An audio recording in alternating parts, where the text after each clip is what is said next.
It's really great to be here. My name is Ben Aqua.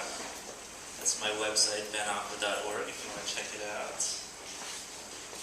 So I'm kind of obsessed with the internet, and I work a lot with digital media that exists only online. I really like the idea of using the internet as a gallery space. So what I like to do a lot with that is kind of pump out these sketches. I call them sketches. They're not physical sketches in the traditional sense, but they're more like just kind of taking something that already exists on the internet and morphing it with something else. So these were like a couple animated GIFs that I put together. This piece is called For the Haters.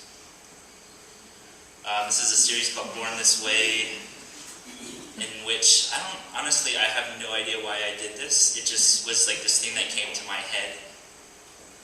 Just an image of Osama bin Laden like right after he was killed, and for some reason I wanted to attach the text from Lady Gaga's album Born This Way to an image of him, and then I just kept doing it for just pretty much like celebrities that I feel like are like the biggest feared, the most feared and the most hated celebrities, but we kind of love to hate them at the same time.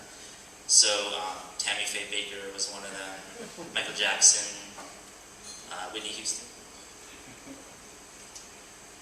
Another remix kind of thing.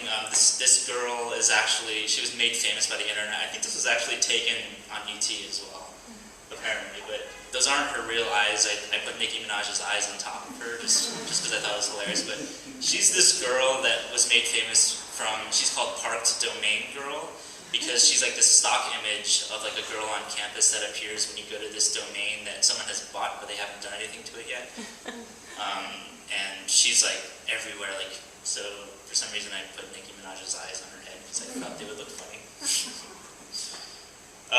Another way in which I used the internet as a source of information and a source of inspiration visually for myself, this piece is actually like I consider it a poem in which any time from, I think it was 6 or 7 months, any time that I had to put in a CAPTCHA in order to download a file illegally or something, the CAPTCHA is this mangled word that is automatically generated by some software on the internet. And pretty much it's like the gateway to this information that's secret, or it's being held by some strange internet entity or something like that, and then you can get your illegal file that way. So pretty much any time I did this, well, every single time I had to download an illegal file, I documented it in this poem called CAPTCHA Admirer.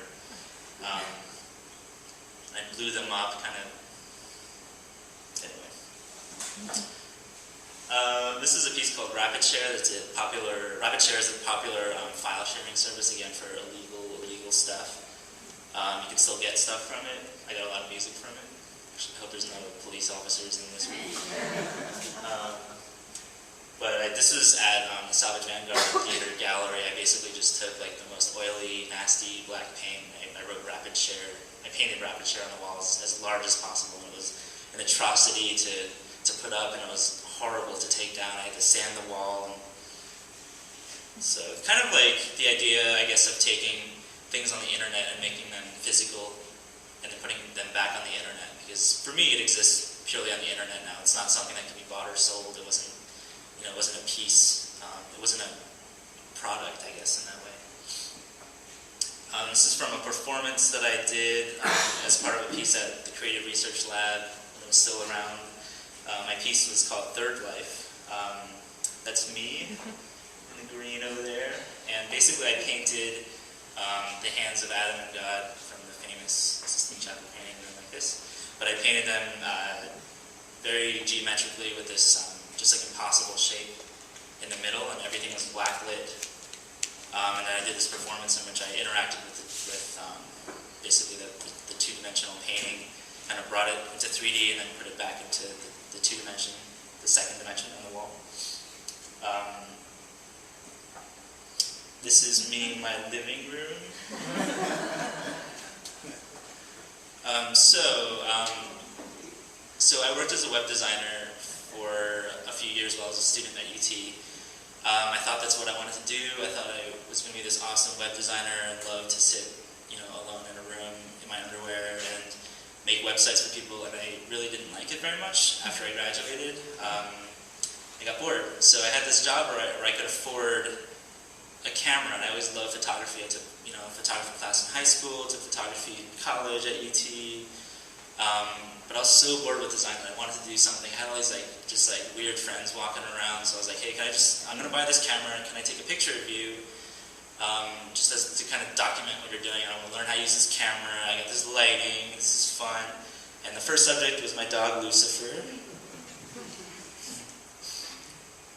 He's very photogenic, as you can see.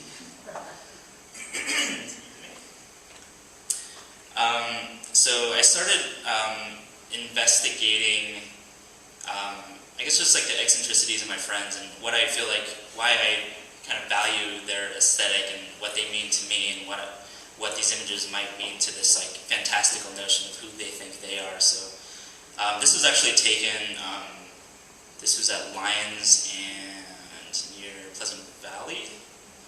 There's actually I think it's a LifeWorks building now there, but it was this really destroyed building for a while. I did one of pretty much the first portraits with my friends at this space inside of this. I think this area where we took this image was it was it was a nursery or something, or I don't know what it was. But there was books everywhere. There was kind of mangled fragments of reality, and I called this piece "Business Deal." So I started taking pictures of my friends. Honestly, I did these, I went to school for art, but I really didn't think that I was doing fine art in the sense when I started doing these portraits. My process was, hey, talking to my friend, hey, is it okay if I photograph you for a portrait series? Kind of just doing it for fun. Come over Tuesday night, we'll improvise. You don't have to do anything differently, just, I want to portray who you are and the essence of who you are in one image. So, which I think is kind of the beauty of photography. We're forced to just look at 1 millisecond of time that has had, years and years and years of time put into that 1 millisecond. So it's kind of like what you're talking about, a way to remember the things that we might just kind of sweep by. So this is my friend Alana cooking tacos. My friend David, he built a fort inside of his house, made purely of fabric and wire and all kinds of stuff. His whole room was blacklit as well. I think in this one, I try to, with the lighting that I use, I try to flatten what's happening and make things way brighter than they appear to the eye, and everything is kind of dimly lit in a lot of these things, naturally. So I bring in these huge lights and try to just blast it so it's almost uncomfortable to look at. The colors, I really want them to look very flat with almost no dimension, So, and this was a really kind of extreme example of that, where I just took one color and I was like, what if I just have a monochromatic image? And this is related to, this is a guy named Ivan who works with video, so I thought it would be kind of a tongue-in-cheek, silly joke to call this green screen, since he works a lot with green screens and he does video and all that jazz. So, for some reason, I like to put this beautiful black fabric on people. That's my intellectual description of this photo. And this is part of a series called Bound, in which I had 2 subjects, and the idea was, they were both female, and the idea was, one of them is kind of a wanderer that wanders through the forest, and this is taken at McKinney Falls, and she meets nature, and then nature grabs her, and then kills her, and then puts her back into nature. So this is actually the image. I think there was 9 images in the full series. This is the image in which nature is completely bound, literally and metaphorically, with humans. This is kind of a bastardization of nature, I guess. This is part of a series called The Gay Agenda.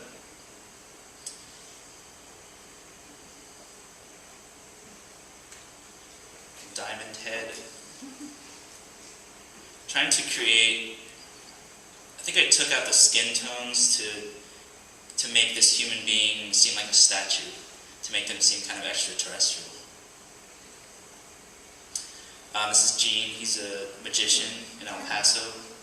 He makes fake poop for a living. Excuse me. This is totally the truth. This is Michael Smith with some dead flowers. He collects rainbows. This is Paul. He does a lot of drag, so I thought, everybody's so used to seeing you in drag. You're always doing this crazy stuff. He does a character called Christine. He does a character called Rebecca Havemeyer. Super flamboyant, but when you just talk to him as a person without the drag, I feel like, he's just kind of one of us. And I wanted to try to depict that, to show the side of him that people don't usually get to see. And this is for a party called Gay by Gay Gay, which happens during South by Southwest every year. This is Susie in her kitchen. And so one of the reasons I chose this was like a lot of these images, like I started doing it because I just chose some friends, but after I started doing this, it kind of took over a lot of my time and a lot of my life in like a really great way. Like I started realizing that people really liked seeing these images, and like I can start actually doing this as a career and stuff. So a friend of mine, and then people just start suggesting these kind of kooky people that I would have never met unless I would have done. If I had never done photography, I never would have met these people probably, or it would have taken me a lot longer. This is when I did a residency and I taught a workshop at the University of Illinois at Urbana-Champaign, or was it Champaign-Urbana? One of those things. And during my residency, there was like this really great gay bar in Champaign that the floor was like the grossest thing I've ever felt on my feet ever. It smelled awful. But there's this amazing like drag queen scene there, so I decided to do portraits of all the drag queens that were kind of like the local stars, and they were all super friendly, they loved it. And one of the drag queens invited me to take a photo of him/her at the, I asked them, can I photograph you halfway through your makeup, like when you feel like you have transitioned from a male to a female. And then you let me know, I'll stick around, you just let me know and I'll photograph you right then. And this is what he thought was like half male, half female. This was a recreation of a Prince album cover, 1999. Switched out watercolors for colored pencils. This is another part of the series, The Gay Agenda. This is the same guy that was he had the orange hat.